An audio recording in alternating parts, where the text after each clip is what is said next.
ನಾವು ಇಲ್ಲಿ ರಾಜ್ಕುಮಾರ್ ಸಮಾಧಿ ಅವ್ರ ಹತ್ರ ಸೇರ್ಕೊಂಡಿದೀವಿ.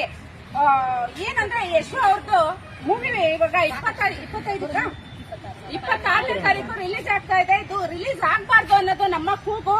ಯಾಕೆ ಅಂದ್ರೆ ಸಾಕಷ್ಟು ಇವಾಗಲೇ ಸೋಷಿಯಲ್ ಮೀಡಿಯಾಗಳಲ್ಲಿ ಅಸಭ್ಯ ವಿಡಿಯೋಗಳು ಬರ್ತಾ ಇದೆ. ಅದನ್ನೆಲ್ಲ ನೋಡಿ ಸಾಕಷ್ಟು ಸಣ್ಣ ಸಣ್ಣ ಮಕ್ಕಳನ್ನ, ವರ್ಷದ ಮಗು, 6 ತಿಂಗಳ ಮಗು, 6 ವರ್ಷದ ಮಕ್ಕಳನ್ನ ಬಿಡ್ತಾ ಇಲ್ಲ. ಹಿಂಗೆಲ್ಲ ಅತ್ಯಾಚಾರಕ್ಕೆ ಒಳಗಾಗ್ತಾ ಇದ್ದಾರೆ. ಎಲ್ಲ ಒಂಥರ ತುಂಬಾ ಬೇಜಾರಾಗ್ತದೆ. ಅದಕ್ಕೆ ತಕ್ಕಂತೆ ಯಶು ಅವರೇ ನಿಮ್ಗೆ ಬುದ್ಧಿನೇ ಇಲ್ಲ ಅಂತ ಹೇಳ್ತೀನಿ. ಇಂಥ ಮೂವಿಯನ್ನ ಒಪ್ಕೊಂಡಿರೋಕ್ಕೆ, ಈ ತರ ಒಂದು ಮೂವಿಯನ್ನ ಒಪ್ಕೊಂಡಿರೋಕ್ಕೆ ನಿಮಗೆ ಬುದ್ಧಿ ಇಲ್ಲ.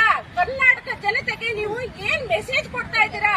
ಯೂತ್ಗಾಗ್ಲಿ ಮತ್ತೆ ಒಂದು ವಯಸ್ಸಾದವ್ರಿಗಾಗ್ಲಿ ಮೂವಿಗಳನ್ನ ನೋಡೋದಕ್ಕೆ ಬಂದು ಒಂದು ಖುಷಿಯಿಂದ ಬಂದು ಥಿಯೇಟರ್ ಅಲ್ಲಿ ಕೂರ್ಬೇಕಾ ಹೊರತು ನೀವು ಅದನ್ನ ಬಿಟ್ಟು ಈ ತರ ಅಸಹ್ಯವಾದಂತ ಒಂದು ಮೂವಿಯನ್ನ ತೆಗ್ದಿದ್ದೀರಾ.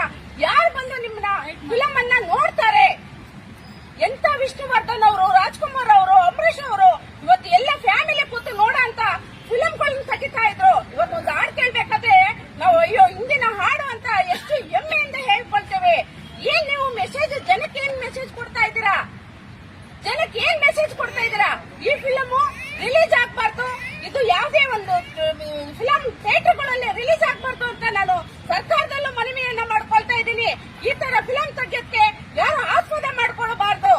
ಇದು ನಮ್ದು ಖಂಡನೀಯ. ಸರ್ಕಾರದಿಂದ ಕೊಟ್ಟಿದ್ದಾರೆ, ಆದ್ರೂ ಇದನ್ನ ಯಾರು ಗಮನ ತಗೊಂಡಿಲ್ಲ. ಸರ್ಕಾರಕ್ಕೆ ಸಂಬಂಧಪಟ್ಟ ಮಿಷನ್ ಆಗುತ್ತೆ, ಹಂಗಾರೆ ಅವ್ರದ್ದೊಂದು ಸರ್ಟಿಫಿಕೇಟ್ ಬೆಲೆನೇ ಇಲ್ಲ ಅಂತ ಯೋಚನೆ ಮಾಡಬೇಕಾಗುತ್ತೆ. ನಾನು ನಮ್ಮ ಸುಮಾರು ರಾಜ್ಯಾದ್ಯಂತ ನಮ್ಮ ಸದಸ್ಯರು ಒಂದು ಮೂಲೆ ತುಂಬಾ ಜನ ಹೆಣ್ಮಕ್ಳಿದ್ದಾರೆ. ನಾನು ಅವ್ರ ಹತ್ರ ಒಂದು ರಿಕ್ವೆಸ್ಟ್ ಮಾಡೋದು ಏನಂದ್ರೆ, ದಯವಿಟ್ಟು ಇದೊಂದು ಕ್ಲಿಯರ್ ಆಗೋವರೆಗೂ, ಕ್ಲಿಯರ್ ಆದ್ಮೇಲೆ ಅಷ್ಟೇ ದಯವಿಟ್ಟು ಇದೆ ಅಂದ್ರೆ ಯಾರು ಈ ಫಿಲಂ ಅಂತ ನೋಡಕ್ ಹೋಗ್ಬೇಡಿ ಅಂತ ನಾನು ಕೇಳ್ಕೊತೀನಿ. ಕ್ಲಿಯರ್ ಅಲ್ಲ, ಈ ಫಿಲಮ್ ರಿಲೀಸ್ ಆಗ್ಬಾರ್ದು, ಫಿಲಮ್ ರಿಲೀಸ್ ಆಗ್ಬಾರ್ದು. ನಿಮ್ಮ ಒಂದು ನಾನು ಹೇಳೋ ರೀತಿ ಏನು ಅಂದ್ರೆ ನಿಮ್ಮ